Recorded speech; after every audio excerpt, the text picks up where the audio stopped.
tak semua doa akan lari. Dan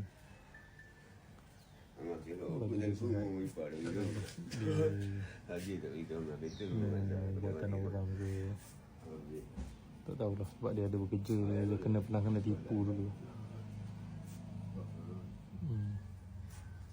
Kalau tak kuat jadi macam ni. Ada dia nanti Rokia jamat dengan Tok Adin. Ya. Oi, mandi lah jom.